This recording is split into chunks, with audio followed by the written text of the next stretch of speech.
5 தொகுதிகளில் இடைத்தேர்தல் நடத்த சென்னை உயர்நீதிமன்றம் தடை விதித்திருக்கிறது.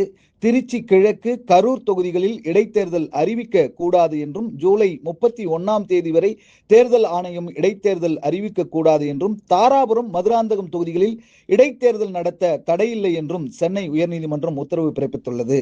தேர்தல் வழக்குகள் நிலுவையில் உள்ளதால் திருச்சி கிழக்கு உள்ளிட்ட தொகுதிகளுக்கு இடைத்தேர்தல் அறிவிக்க தடை விதிக்க கோரிய வழக்கில் 5 தொகுதிகளில் இடைத்தேர்தல் நடத்த சென்னை உயர்நீதிமன்றம் தடை விதித்து உத்தரவிட்டுள்ளது.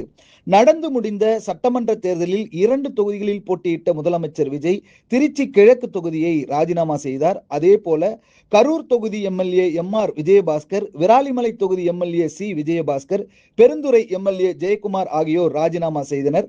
இவர்களின் வெற்றியை எதிர்த்து தேர்தல் வழக்குகள் நிலுவையில் இருக்கின்ற போது இந்த தொகுதிகளுக்கு இடைத்தேர்தல் அறிவிக்க தடை விதிக்க கோரி திருநெல்வேலி மாவட்டம் பாளையங்கோட்டையைச் சேர்ந்த வெங்கடாசலபதி சென்னை உயர்நீதிமன்றத்தில் பொதுநல வழக்கு தாக்கல் செய்தார்.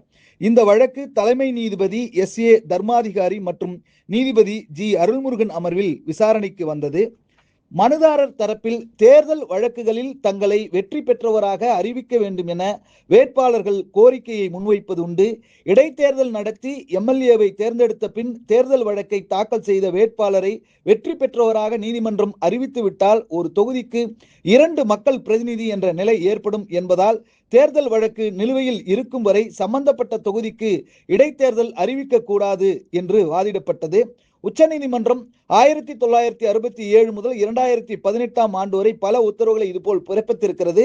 அதனால் தேர்தல் வழக்குகளில் முடிவெடுக்கும் வரை இடைத்தேர்தல் அறிவிக்க கூடாது என்ற வாதம் முன்வைக்கப்பட்டது.